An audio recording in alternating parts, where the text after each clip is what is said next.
I know what you are. Say it out loud. Say it. Vampire. Are you afraid? No. Then ask me the most basic question. What do we eat? You won't hurt me. Where are we going?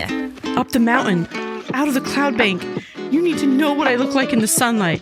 This is why we don't show ourselves in the sunlight. People would know that we're different. This is what I am. It's like diamonds. You're beautiful. Beautiful. This is the skin of a killer, Bella. I'm a killer.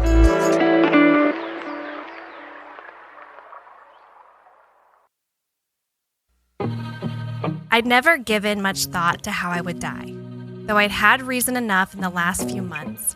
But even if I had, I would not have imagined it like this.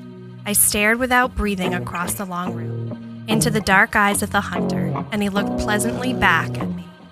Surely, it was a good way to die, in the place of someone else, someone I loved. Noble even. That ought to count for something. I knew that if I'd never gone to Forks, I wouldn't be facing death now. But terrified as I was, I couldn't bring myself to regret the decision. When life offers you a dream so far beyond any of your expectations, it's not reasonable to grieve when it comes to an end. The hunter smiled in a friendly way as he sauntered forward to kill me. I seek you out, flay you alive. One more word and you won't survive. Hi, Dayelle. Hi, Amanda. If you guys haven't guessed it, this week we're doing Twilight. Yeah, we are. So I hope you guys are enjoying your delicious skin of a killer cocktail. This is a biggie. It is. The Twilight Saga. The Twilight Saga. So we've talked about this kind of at length. We're going to attempt to just talk about the first book. We're attempting this. Yes. And the first movie. I already know that we're going to end up talking about. Yeah, I think that there's going to be certain pieces. I feel like there's, I don't know. So we'll start in book, right? Yes. Because this is where it started for us. Yes. I was obsessed. Yes. I'm not embarrassed to admit that. No, and I actually, when this book first came out, I wasn't the first, obviously, to read it. But very quickly, everybody in my class at school, they were all just devouring the book. And I was like, wait a second. What is this book? Okay. Now, up until this point, what had you read that you were like, oh, I would love Twilight? I don't think I read anything. Okay. And the reason I'm asking this is because you weren't allowed in this universe. No. Okay. Because you weren't allowed to read Harry Potter. No, we were allowed to read Harry Potter, but I listened. Oh, that's right. To the cassettes. Yes. Okay. Yes. So for my brain, this book came out 2005. I was a senior in high school. I was a junior. It could not have been more perfect for that age. It was ridiculous. Like the love of this book in the generation of girls was literally everything. Like this book absolutely was devoured by all of the girls that I was friends with. See, this felt like a natural progression, completely different, but like I had read Harry Potter voraciously, like obsessively. Yeah. And at this point, Harry Potter hadn't concluded, I don't think. It hadn't. No, it couldn't. Yeah. It was probably like the first 2 or 3 books were out. Yeah. So like the fantasy genre was massive. Yeah. Well, and vampires just exploded everywhere. You know, like how they say fashion, it's like what, every 10 years? Yeah. I feel like vampires are the same. Okay, so much so. Let's talk about that because we have. So Twilight was written by Stephenie Meyer. Let's just talk about that. We're going to say that right off the bat. Twilight, 2005, Stephenie Meyer. You had True Blood, right? Uh-huh. And then you had. And that was later, right? That came out later? Yeah, or did that come out like the same time? Because you had True Blood. And now what about the one with the Salvatore brothers? Vampire Diaries. Vampire Diaries. Love. Yeah. I feel like that all came out around the same time because that was a CW show. Yes, it was. I did not watch it at that time, obviously, because it was Yeah, a vampire I'm sorry. show. I'm really sorry. But I was obsessed when I did watch the entire series and then all of the spinoffs as well. Okay, so this had True Blood came out. Why doesn't it say? Well, 2008. Okay, so it was much later. 2008. Okay, but now let's see Vampire Diaries. Because like you said, it was everything vampire. Yes. Everything. And I loved everything about all the shows and all of the books because all of these also were books prior to them being shows. True Blood as well. I'm pretty sure. I did not read the True Blood. If it is, I'm embarrassed. we're going to have to dive into that. I'm very We should know embarrassed. that. We should. And I'm embarrassed because I've never seen True Blood. I know. And I have. That's impressive. Okay, so now Vampire Diaries 2009. Yes. So Twilight was came early. out. Yeah, Twilight was early. maybe they started the Renaissance. Well, and I remember when we were totally consumed by Twilight, there was a lot of, like, as the years went by and more of the books came out, there was a lot of, like, kind of critiquing over Stephenie Meyer's vampires because of all the other vampires that then came from that. And there was a lot of, like, oh, you're not going to glisten like the Stephenie Meyer vampires for, like, Vampire Diaries. Yeah, and it also, like, leading up to that point, I had Anne Rice interview with the vampire. Yeah. My mom loved it. I loved it. Dracula. Dracula. What was that one? Blade Runner is also, I think. And then she's like a super powerful, she's like a vampire hunter. Well, Buffy. Not Buffy, but yes. The but Vampire not Buffy. Slayer. But there's a movie, Helsing? Oh, Van Helsing. Helsing, Yes. Okay, so, like, we loved vampires, Yeah. apparently. We Vampires. were in. Also, these were all obviously movies and TV shows, but in the book world. Yeah. In the book world, I mean, well, Anne Rice. Yeah, but I think Stephenie Meyer really opened She made it the available. romantic. Yes. And she made, well, there's some gross romance and, Yes. bleh. Consumable Yeah. vampires. And also very digestible Yes. and very, like, you wanted. Guys wanted to be the vampire Yeah. or the werewolf, and girls wanted to be 100%. And I will tell you this right now. I wanted a werewolf. I did not want a vampire. Bella, especially after the casting. When I saw it, I was like, well, sorry. Bye. But to the book, let's talk to the book. So yes. Stephenie Meyer, famously not an author, not a writer. Yeah. And so she said she had a dream about a human girl and a vampire who was in love with her, but he also thirsted for her blood. So Meyer woke up, wrote the transcript of what eventually became chapter 13 of the first book. That's wild. And so despite the fact that she had little to no writing experience, she finished this first novel in 3 months. That's incredible. Girl. Well, and I feel like I don't know the actual timeline because I remember the other books coming out. Like I was much older, but I still went and got each one of them. New Moon was 2006. Eclipse is 2007. Breaking So it was Dawn, one a year. Yeah, Breaking Dawn 2008. And then we get into the Life and Death Twilight Reimagined 2015 and Midnight Sun 2020. I feel like, again, we're going to try and just talk about the first book. Yeah. But obviously, we're going to talk a little bit more about the saga. When it came to books other than Harry Potter, this was a sensation. This was big. Massive. This was a huge cult following. It was like not even epic. My sisters and I, the way that we would read books is my poor mother would have to get like 100 copies because there's 100 of us. Yeah. And then we would all like respectively go to our rooms and like run out into the hallway and be like, who got to chapter 13? And my mom would be like, I'm not there yet. Shut up. Yeah. And then we'd all run back into our rooms. And this was a little embarrassment at first. I was like, what am I reading here? A little embarrassing. Yeah. But then it was just like, everybody is on the same page here. Yes. Everybody. And I think, so I took it out from the library. Like that was a library book. And I love that. I love that. I was just completely like, it was probably one of not the first book, but maybe like one of a couple books that I actually like picked up and just devoured. I mean, her writing is not top tier. I'm not saying like, oh my God, she's the best. She's a literary genius. But she wrote the way people want to read things. Like she wrote the way that if I were to tell this story, this is the way I would want it told to me. And for the right people. Like now, she knew her target audience. This is something that I learned doing research for this episode. Did you know that each book is inspired by a classic? No. Guess what Twilight's based off of? What? Pride and Prejudice. Oh, I mean, that makes sense. Yeah. And then New Moon is based off of Wuthering Heights.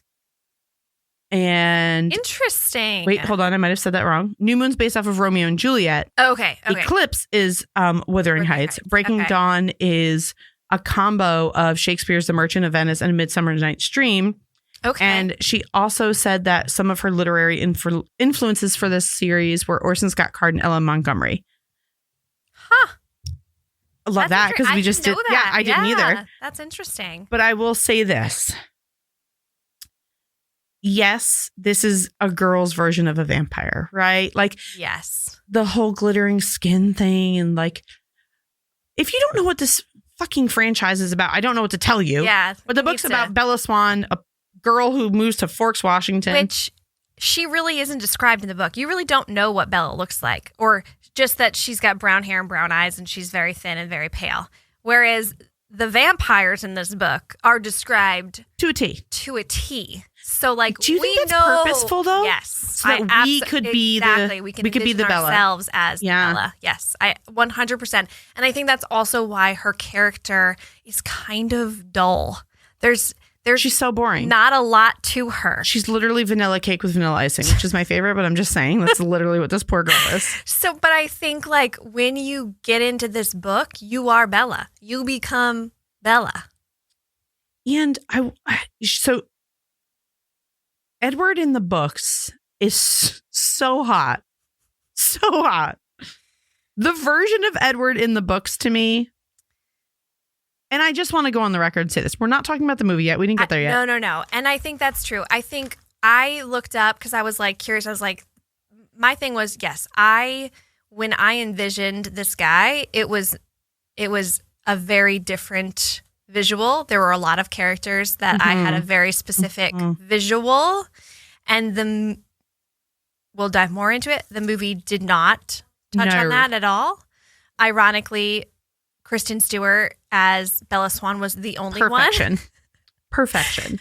But I think like it's interesting because the characters, especially the vampires, are described so well in the book. Agreed. That it's almost like shocking that they didn't get it right. Creative freedom, right? Like we know that this is how it's described, but this is its own thing. Like this is its own thing. And I'm just going to save that. We're just going to table that. Okay, we'll table that because that's a huge topic of, Edward in the book is supposed to be this beautiful, like 104-year-old vampire. Yeah, well, that's a whole other, little Bella is 17, 18 in the book. I don't remember how old. It's not his fault that he has to be 18 forever. He's supposed to have bronze hair, which that's who I would think. And yeah, there's just so many things. And I think too, like you're introduced to them very quickly in the book. Yes. You immediately fall in love.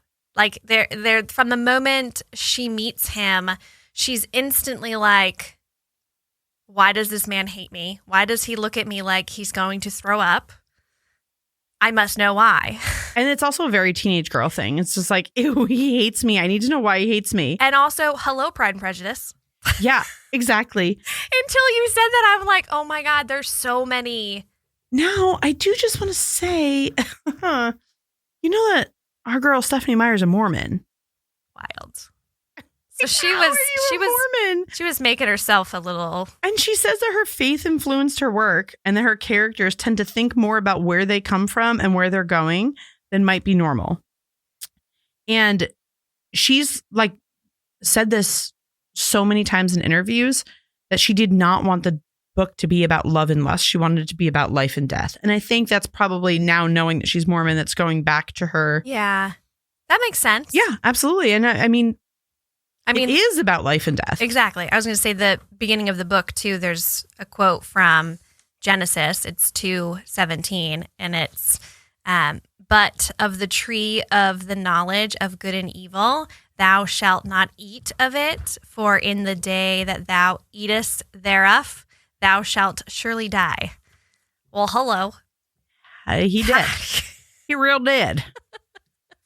I mean, Mormon and vampires doesn't really go. Not normally. I would think that it would not be a thing, but hey, you know what? Whatever. So to dive right on in, our Bella, she moves to Forks. Yep. Which is where her dad lives because her Charlie. Mom and dad are divorced.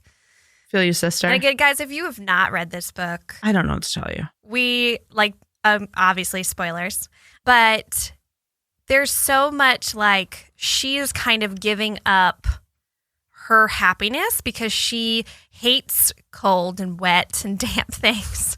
And she's moving to the number one place that is always raining, always cold, always damp, so that her mom can have time with her new husband.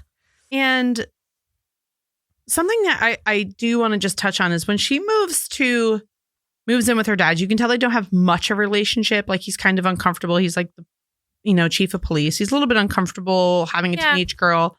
But she's so used to, her mother's described as being a hot fucking mess. Yes. And she's so used to mothering her mom. Yeah. And you don't get this in the movie, but in the books, she realizes her dad can't cook. Yeah. So she cooks for him every night and they sit down for these dinners. And it's just, she's once again taking care of him. Yeah. Of the parent. She's parenting the parent. Yeah. In a different way. In a completely different way. And it's hard because when I first read it, I was like, oh my God, what mom could be I'm just going to go travel with my new husband and let you be with your father. But also, maybe she realized I don't have my shit together. Well, and he clearly does. Yeah. And I think in the book, she does talk about how she made the decision. Bella makes the decision to say to her mom, hey, Mom, I'm going to go live with my dad for a while. Exactly. And so to be fair, I don't think it's on the mom. I think it's definitely one of those situations where her mom would never tell her that she needed to do that. But I think she clearly saw the need. And also maybe she was just needing a little bit of a break from her mom. Being newly married and just a little bit of a change, even though she despises Forks. Hates it. Can't stand it, to the point of she and her dad would vacation together, I think in California, so that she wouldn't have to go to Forks. So she wasn't even going there to visit him. Yeah. He would meet her other places. And I also think that something that bothers me that you get a lot of in the book is in the movie, it seems like Bella's such a loner and she hates everyone. But in the book, she has friends. Yeah, she she leans really on does. her friends. And there's a lot more character building with Agreed. other characters. Yeah. Whereas obviously we're just going to dive right into the movie part of it because there's so much that overlaps, I think, with this. Yeah. And I also think that she, the book felt more substantial, right? Yes. And just reading her saying she didn't want the book to be about love and lust. Yeah. That's what the movie's about. Yes. There's no life and death in the movie. It is literally. Which is fascinating because Stephenie Meyer did have a big hand. A big hand to the point of she's in one of the scenes in the movie. She comes up twice in the series. I think that's hilarious. So with that, the first movie was released in 2008. And it was the first of many books. And turned movie. Killed it. Yeah, it killed in the box office. I think because there was such a following of the book, they had to know that it was going to do well. Just going into it, though, you had such high expectations and so many. Yeah. We felt like we knew these people, that they were our friends, that they were our boyfriends, that they were our I mean, vampires and werewolves. So when we went into that theater, oh boy, and that opening scene, and you're just like, oh, this is going to be so good. And obviously we knew who had been cast prior, and we were really like, I don't know how this is going to work when it was released that Robert Pattinson was going to be Edward Cullen, because he sure as heck was not who I envisioned as Edward. Like, no. The furthest thing. I was almost like shocked at the casting. And I mean, let's straight up. Robert Pattinson has said from the get. Yes. He fucking hates that he is associated with this movie. Yes. When I read it, it seemed like it was a book that wasn't supposed to be published. It was so long. Yeah, it is, yeah. And we were shooting it forever. If Edward was not a fictional character, you just met him in reality, he's one of those guys who'd be like an axe murderer. My entire performance is based on having extreme discomfort, having contact lenses in your eyes, just kind of like that the entire time. Alright. He's like ultra polite, really formal all the time. Like, let me open the door, let me carry the bags. It's like literally, like, you could just tell he just freak out one day and shoot someone. It's kind of a mixture of looking like slightly constipated and stoned. He hated playing this character. Yes. The movie was really taxing. It screwed up everybody's eyes, having to wear those contacts all the time. Famously, the girl that played Rosalie, her hair fell out from having to dye it blonde so much. Mm-hmm. And there's just like a lot in that realm. But Henry Cavill was a finalist to be Edward. I can't even, can you imagine young Henry Cavill? Like, literally, this movie was 24, so they said he was too old. I don't care. Stop it. I do not care. Have you seen The Witcher? Have you seen The Witcher? He can be cast in literally anything, and he's the best. I don't care what it is. Any vampire, werewolf, fae, you name it. Me. So, me. Just to talk about do it. The cast a little bit. Yes. Same with Bella. Yeah. The finalists for that were Lily Collins and Jennifer Lawrence, as well as her. And it was between the three of them. And she said straight up, Stephenie Meyer said that she did not have she didn't like Edward, who they cast for Edward and Kristen at first. Yeah. That was not who she wanted. The only thing I always think about, a lot of fan casted characters and stuff. I think what's always really hard is people always try to go for really big names, people that they see a lot so they can envision the person as that character. But I think what's tricky is when you have something that has so many potential movies in it, you need someone that is young. You need someone that can commit to years of production and aging and not being able to commit to other things. There's a lot involved in signing on. That's literally why Jennifer Lawrence didn't do it, because she got Hunger Games. Daniel Radcliffe, look at Emma Watson. There's so many kids that were unknown who got into movies that then became who they were. And I think that also plays a huge part of why people really didn't like Edward Robert Pattinson as Edward. But I also think that speaks to the director, because he's a really good actor, and I think incredible actor. He was put in a role. Obviously, he accepted it. It's not like he was arm twisted, taking the role. I think he made okay and, money. He did pretty good, But I think right. at the end of the day, I wouldn't have put him in that character. And again, obviously, when there's such a huge following behind a book, and you have to cast the characters, it's got to be really hard from a production standpoint, a casting standpoint, to find that person. I think it's great when you can have an author super involved, but a lot of times the authors don't want anything to do with it, because in their mind, they already created the art. So to then put it to a movie, and I think this is a perfect example of, we envisioned such specific things when reading the book that when we saw the movie, it was okay, I love it, but also I hate it. There is a comfort to this first movie, the excitement of seeing this world on a screen that you've built up in your head. And I felt the same way about Harry Potter. And I am a huge Harry Potter nerd. Yes. Where it almost feels too big. And I feel like Forks, Washington is a character, right? Yes. And I also feel really bad for the people in that town, because she done fucked that town up. Yeah. And she'd never been there. She literally just chose a tiny logging little town. Yeah, although I have heard, like, I watched, like, an interview with, like, someone that handles, like, a lot of the tourism of that town. Yeah. And they have said, like, since the movie originally, like, wrapped filming, they did really dive into, like, they have a lot of props from the movies. So they accept it now. Right. And I think because it did bring money to the town, but I think there was such a flood of people. Like, think about, like, you know, I think of, like, how Taylor Swift is out and about, and when people find out that she's there, the swarm. Can you imagine a real town that you can actually go and visit because it's like a drive or a quick flight and away? And you can stay in the house. Exactly. And I think that's what probably hurt the town, was that there was such a huge, and it's all teenage girls, all screaming teenage girls and boys who are just consumed by this book. And so, like, all they want to do is just be able to touch the bedding. And I get it. If you told me Hogwarts existed, your girl is out. If it wasn't in London, you'd be there I'd every be there day. every damn day. But another casting that this one I think they got right, like 100% on the nose, Jacob. Taylor Lautner. Yes. Was almost, by the way, recast. Yes. They planned to only use him for the first movie. Yeah, I know. I remember that whole, like, yeah, because he was that was supposed a lot to be of controversy. Huge controversy. He was supposed to just be this scrawny 16-year-old kid, and then they were gonna, once he, you know, transitions into the werewolf, they needed a very muscular man. Yes. And Taylor Lautner was like, "Screw you! I will put on 25 pounds of your muscle." He did. And that boy done did it. Yeah, he did. And he landed himself. Pretty.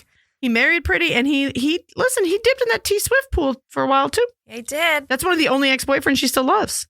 Also, he's just like a beautiful man. You know, like when Edward takes his shirt off, everyone was like, and then Jacob takes his shirt off, and we're like, that's fine. He doesn't have to put it back on. And he doesn't. He does. He surely doesn't. does not. And you know what I love? We've talked about this on other podcasts. On Can We Talk About, the other podcast I'm a host of, is it's really important when you're having a Indigenous or First Nation people in a book. If you're going to bring it to screen, you better be accurate, and you better be casting people who are of that tribe. And so that was something that Stephenie Meyer said, absolutely 100%. Yeah, they have to be part of the tribe. And so they did that.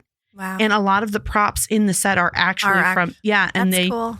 And you know the part where all the young werewolves are like doing that call out, and like when Jacob's walking out, that's an actual chant that they do. Yeah. That's very cool. And I think that's so important, and I respect the crap that they did that, because especially then at that time in 2007. Yeah. But I think it's awesome because in my brain, that's exactly what it looked like. Mm-hmm. Yeah. The only thing I don't love is that to me, Jacob had longer hair for so much longer, right? Like, where did his hair go? I don't know. They were all supposed to have long hair. I know, but they all had buzzed. Why? You're a wolf, bro. But so then that brings me to one of my least favorite castings. Which is really funny because he's not even. I mean, he's guys. It's not the animatronic baby. Don't worry. That's like a whole other. Is Emmett? Emmett, look. Emmett is supposed to have thick, curly, luscious, dark hair. Oh, Emmett. And not look like he has a teeny tiny head. Jasper and Rosalie, because they are supposed to be twins. Which is so weird. Which is not in the movie. Not at all. So they're the Hall twins, which is never brought up. Nope. It's never talked about in the movie when they're introduced as the Cullens. And I always found that super interesting because they could be related. No. I'm not saying that they were. No, I know. Like, how hard would it have been to find two people that had very similar features to play those two characters? And not only that, let's just talk about That's a pretty big change. Huge change. And poor Jasper looks like he's got to poop. His eyes are just like. And it's a little. It's off-putting. I guess it's supposed to be, right? I don't know, though. Like, I think sometimes when you, like, especially when you're reading the book, I always find it hilarious. Like, even the same scene when Bella first walks into science class and you see Edward's face. And it's described as, like, he looks like he has, like, he's in pain. Yes. And I don't Which he is, but yeah. Again, bringing it back to the director, I think if you had a good director, that's something that you would have, like, a class on. Like, how do you show that emotion without looking like you have to go poo?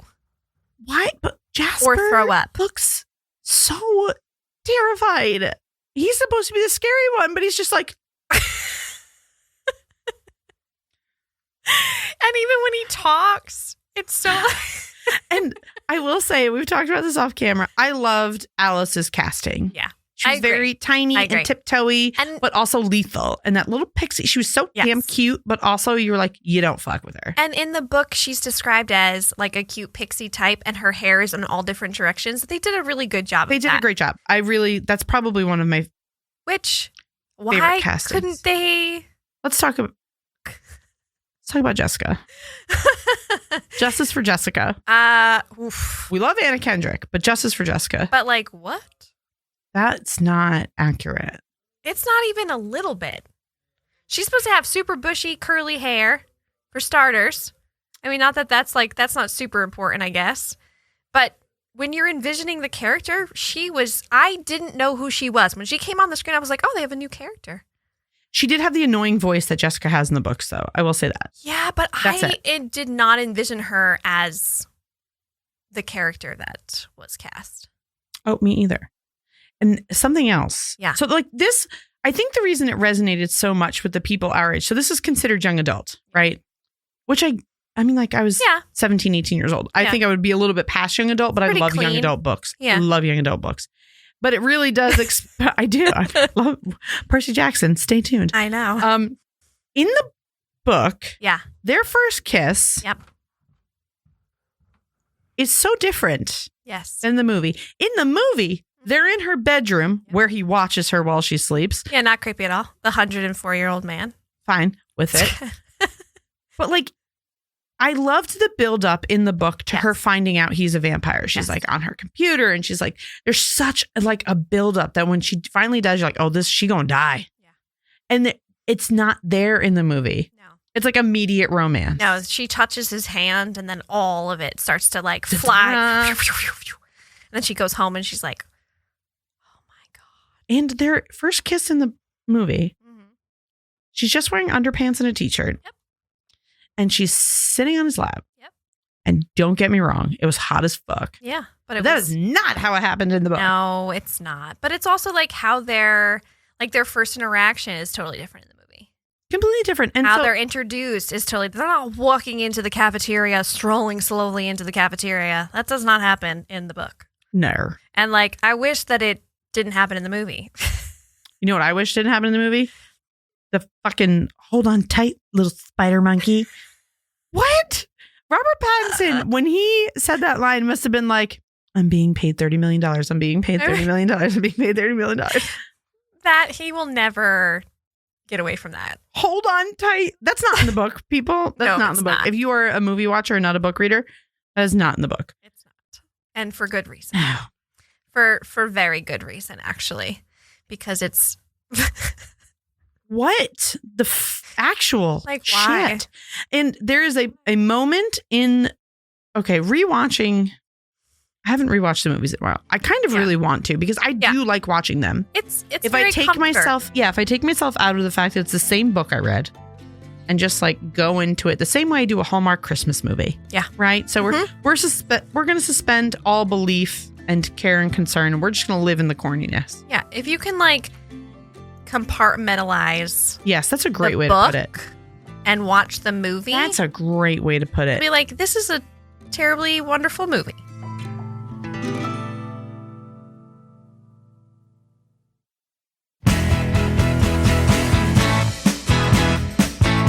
And I don't like the fact that, and this is a criticism of the book as well. Coming off of our last episode, we've talked about really strong female leads, right? Yes. There's a little damsel in distressy that I don't love that they give Bella in the books, but it's not as prominent as it is in the movies. It's almost like she can't exist for a single second without Edward. And that kind of gets explored more in the books. And there is a point, and I will say this, I was probably 18, 19 by the time this portion of the books came out, where I was like, this is unhealthy. Yes, it's toxic. This is very toxic. Yeah. This is very unhealthy. And also at that time was in a very toxic and unhealthy relationship with an older guy. Yeah. Also 104. Practically, it was 20. Who I just, No, I think that's so true. And I think like that gets brought up a lot when anybody ever brings up these books, is the fact that there is such a controlling aspect of the Edward and Bella relationship, and like how it kind of, you can see how Stephenie Meyer being of Mormon background, how the man is like the protector, the caretaker, the like, I tell you what you're allowed to do and you listen to me vibe. But then you have the other relationships, especially book-centric, where like Rosalie's running the show and nobody fucks with Alice. And also the Cullens, like Carlisle is he's a amazing. Partner. He's a partner in his wife's life. Like there is no I'm above you or below you. Yeah. So I think there's a lot of dynamic to explore there. And I get it that it did glorify like a really toxic relationship. Yeah. And I mean, he was a vampire. He was a vampire. And he was 104, old fashioned, would you say? He could eat her. So hopefully. He's the definition. I'm sure he did. Of toxic.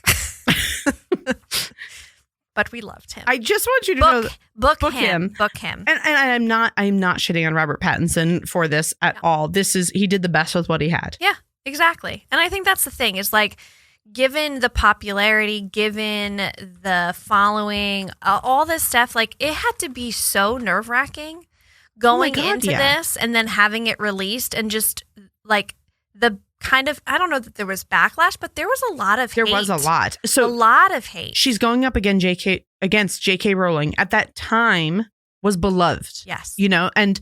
And J.K. Rowling's writing style, very different than Stephenie Meyer's. Oh, 100%. It was beautiful.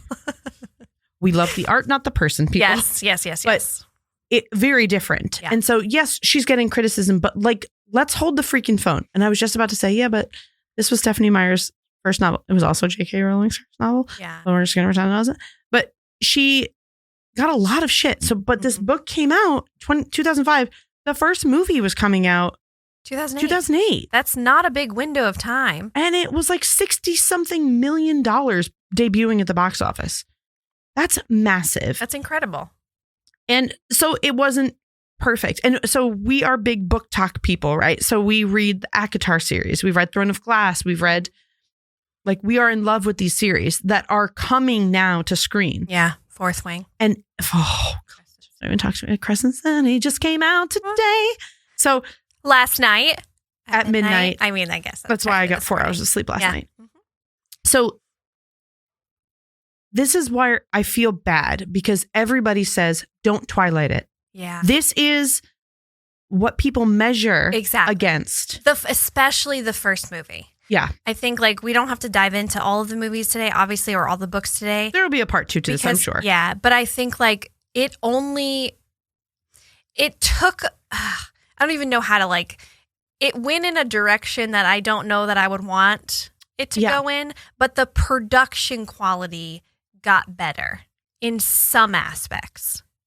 Until we get to that motherfucking baby. I think the CGI in a lot of them was horrific. It did not age well. And guess what? And that's what was available then. Exactly. Guys. And given the time, like a lot of that stuff was new. And if you didn't have I'm sure they had a massive budget for the second and third and so on. But I think like they were working with new technology. They were still figuring it out. Yeah. And this is a book where these are imaginary things that are being brought to screen. And like, how do you make that look like everybody's imagination? Like you're dealing with millions of people I don't know how many people bought her book, but I'm assuming it's millions. So like if you can think so about many millions. the enormous amount of pressure that is for a production company to then, spit out a movie, and it's not. It works. Ugh, it's so hard because. Oh, I have the number here. The first film, grossed more than $392 million worldwide. So, I think she did all right. Yes. But there was, like where you're reading a book and you're like, I can see this becoming a television show. Yes. And we've talked about this a lot with ACOTAR. Yeah. You can see it, but there is so much in the world of CGI that's available now, especially there's this new technology and things that have been created ever since a lot of like the Mandalorian shows and all these Star Wars shows come out where the world can be behind you and it doesn't necessarily have to be a CGI set that you guys are hanging out on. So everything can seem a little bit more realistic. Yeah. You couldn't have done ACOTAR in 2008. No. It would have been a joke. No. And I think that's the thing is like, given what they had and given what they were working with, they did the most they could to bring what the readers were envisioning. And obviously it's not going to be true for everybody. I mean, a perfect example of that is the baseball scene. That was unfortunate. And the outfits were great. And then the scene of where all of the mean vampires are coming. Never happened in the book. And the walking in the field on the treadmill. I mean, that's not great. A thing, right? But, there's little justice for Edward here. Yes. Let's get a little justice for Edward and say that I misquoted. He's 103 and not 104. I'm sorry to age him. 1 year. But like you really miss out on that whole beautiful story of who Carlisle is and what Carlisle's done for all of them. Oh, yeah. Yeah. And you also miss out on those vigilante years that Edward has. There's so much more character development in the books that you don't know. You don't get. And truly, it's all surface. The Carlisle story is so beautiful. It is. What he does for all. It's not like all of these people, his family, quote unquote. Yeah. So you've got, just to go through them, you've got Edward, you have Alice, Esme, who is the wife, and then you have Jasper, and you have Rosalie, and Emmett, and you have these family. Yeah. But they all come from these really tragic things where Carlisle they're dying. Carlisle's giving them this gift, especially Rosalie's story. Oh my gosh, it's so sad. It is so sad. And you don't get that obviously until much later when Bella is pregnant. Yeah. And there's I don't know, I can understand where people have just seen the movie and been like, what a pile of shit. Yeah. But if you had read the book and you know the really character. beautiful. Yeah. Like their whole family dynamic is really beautiful. And that's a great point too, is like Rosalie's hatred or supposable, sure, that's not the right word. The apparent hatred that she's like, she always looks at Bella with such like anger and frustration and like disgust. And the whole time, like if you're watching the movie, you're like, wow, she really hates Bella. But then if you know her from the book, you understand that so much more. And you have empathy for her. So much more. And it's like, oh my gosh. Like she is looking at this girl and just her heart whole life is breaking. Yes, her whole life ahead of her. She can live this long, beautiful life. And Rosalie's life was taken from her violently. Yeah. And Bella is choosing to give up the life that Rosalie would do anything to have back. To be a mom. Yeah. To have everything that was taken from her. And and then that goes back to kind of the glorifying of what they've now deemed as a very toxic and abusive relationship between the two of them. But there is such an empathy that you don't get for any of the Cullens. Yes. Agree. And where the hell did this family crest come from? They all have this they wear it differently. Like Alice has her little choker, and they've got that's not in the book. That's not in the book. No. And I'm okay with taking creative liberties when you have to. Yeah, but sometimes it's better if you just leave it alone. I think in that case, they probably could have left alone. I do say, and I wish they would have explored it more, probably one of my favorite storylines, truly, without the hotness of Taylor Lautner. Yeah. Is the werewolf La Push, that whole storyline. And I feel like it gets slept on because of it does. everything else. But like those scenes where they're in the tent and Jacob is just like burning up and like all these things that you don't really get to explore in the movie at all. Yeah. And I think that's true. I think like for the Bella and Jacob friendship, like they have such a beautiful friendship. Beautiful. And you only like they just brush the It's top really of that. surface level. And it's in the not movies. in like you don't even get a taste of that in the first book if you're in the first movie. Like in the book, yes. In the movie, they barely brush on. Like she barely sees Jacob in the first movie. And then the second one, obviously, he's much more relevant and but it still feels like it feels like there's something missing. Like when are they spending all this time together to get to know each other the way that they should? And like for him to feel the way he feels about her. And it's a beautiful exploration of friendship. And especially at that age. Exactly. You have a male friend. He's your only friend and you're leaning on him. And then you find out he likes you and it like breaks your freaking heart because you just love this person so much. Yeah. And now you're going to lose him. And he's going to be in your life whether you want him to be or not because your parents are best friends. Yeah. And I think that's another thing that comes up a lot is the fact that Jacob kind of he's not exactly kind to Bella when it comes to that. Like he's definitely a little bit his ego's hurt. His ego's hurt, but also I think he really plays her emotions on how she feels about him because like clearly she loves him, but not in the way that he loves her, or at least that he thinks he loves her. Because clearly we know what happens with Jacob. Yeah. But I think like that's also another like kind of touchy subject because a lot of people were like, he constantly would put her in the middle of like, you know, this or that. And I hear that and I get that. But then also Bella's her own person. So at some point she needed to kind of draw a line. And stop blaming everyone for her shit. Exactly. Yeah. And I think like in the book, it feels more defined, whereas in the movies, you don't see it as much. I feel like in the book, there's a lot more emotion behind it. In the movies, it's just kind of like, no, Jacob. I need you. You're so you. And that's that damsel in distress cuddle stuff. You. And you're like. And in the book, she's really going through it. Like her heart is broken about this. And she just, you know. Oh God! And there is a all of us have friend zoned somebody. Yeah, you know that like we liked the cuter, older, more cool person. You know that inherently we do find out the reason that Jacob hates Edward so much. Yeah, is he knows, and they are mortal enemies in their species. Right. So that intrinsic hatred of the two of them, it's already there. Another Pride and Prejudice reference. There it is, man. I didn't even think about that. So I don't want to shit on the movie entirely because there was so much excitement for me when it came out, right? Mm-hmm. And I was excited to see this thing that I loved so much on screen. And yes, there were disappointments. Fair. But like there were also things too, like Forks looked exactly like Forks should look because it was Forks. Yeah.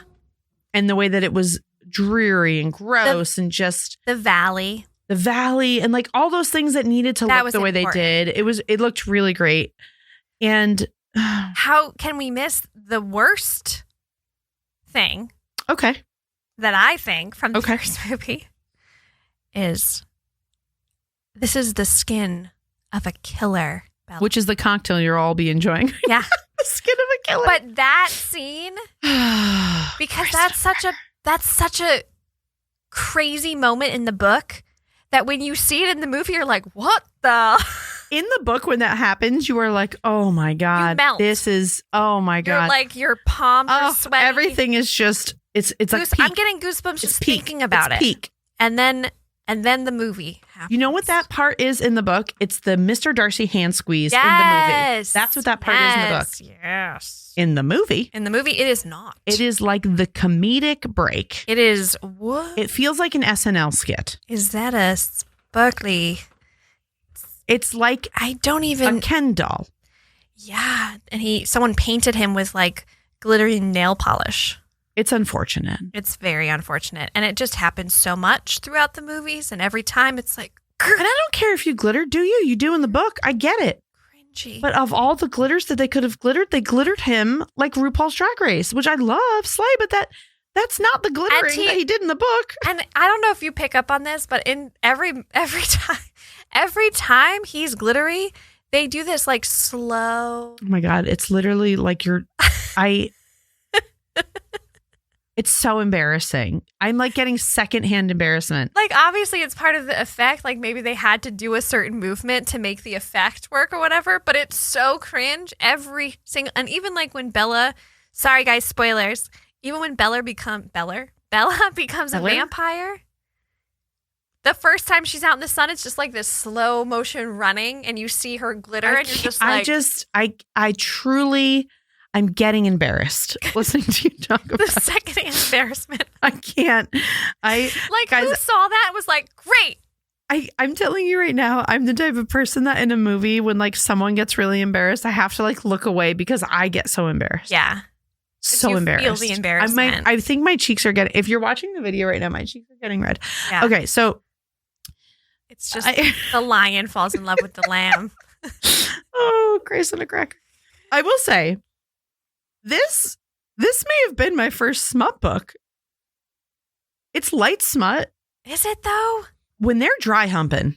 I mean, but not That's this book 2. Yeah. But like the kiss in the bedroom. It doesn't get good until, although yes, I'll say smut series. Yeah, I think like you get your yes. Okay, I you know agree. What I mean? It because the it whistle. keeps you. You want it book keeps, 2. Yes, exactly. And then book 3, and then book 4, yeah. And then obviously that poor headboard, among other things. But I will say this. Okay, to wrap this up in a nice little neat bow. Yeah, I'm happy the movies exist. Yes, agreed. Very happy they existed. I think there will be justice for this series the way that Harry Potter is getting justice with the HBO show. Yes. I feel like someone will revisit this. I do believe it is. Like, I do think a network did pick up. Oh, we must look this up. Yeah, I almost think that there is a revision, and I think it is also a TV show. It has to be, because or some variation of, I do, because it's been, so the movie, I think in November of 2023, yes, was the 15th anniversary of the movie. Oh, okay, guys. A new cast is a must for the main characters in the new Twilight remake television series. Yeah. A property soon to get a new TV series with HBO Max. So I don't know if because they're saying it's coming off the back of Harry Potter. So yeah, a Twilight reboot TV series was announced in April 2023. But where are we getting this? Jacob Elordi would be a real good good Edward. Again, maybe he has to be younger though. Yeah. All right.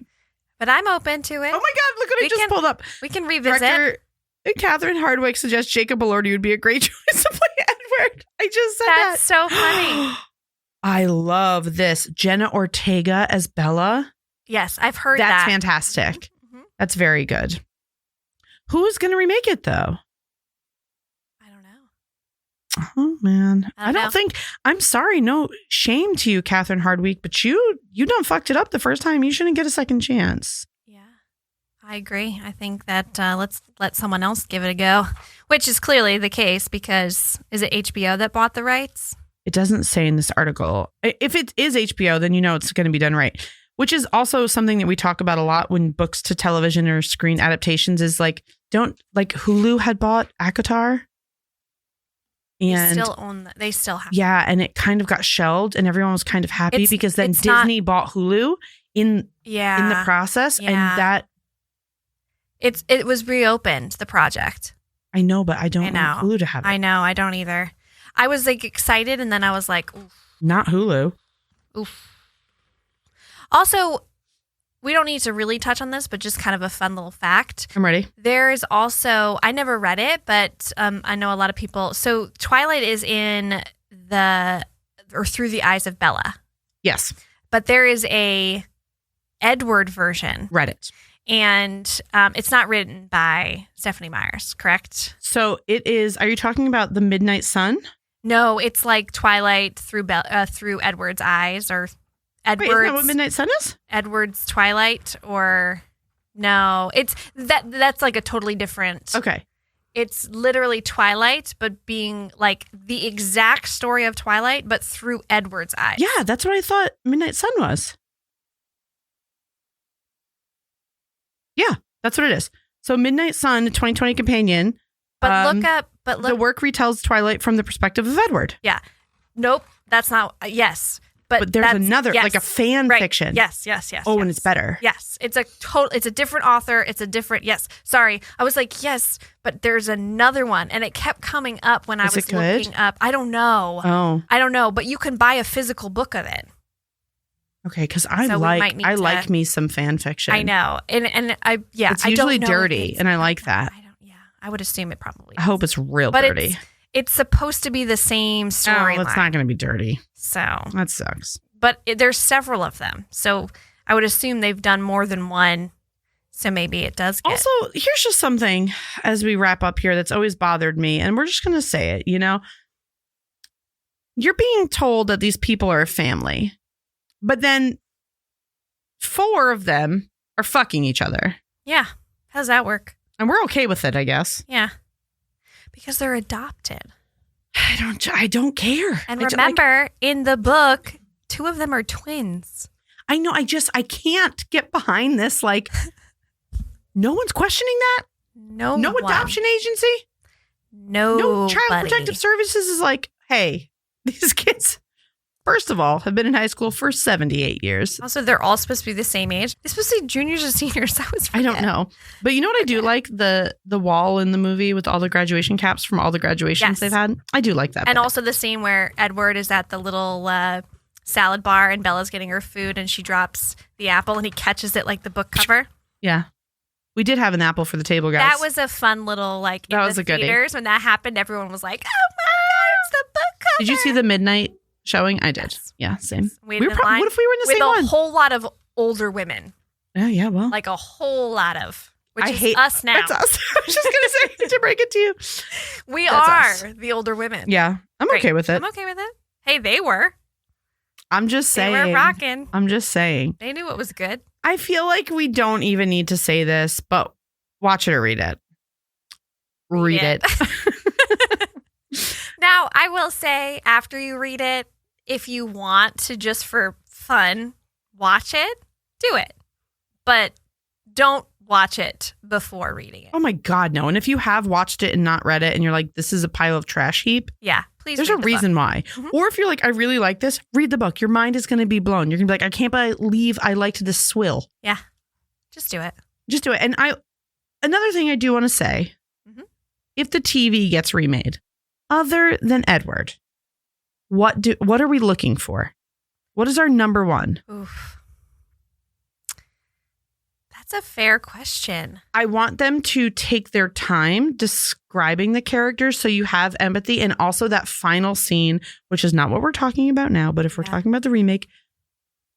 If it's a story, like if it's a show, I feel like, you could do seasons, obviously, like probably a book a season. Yes.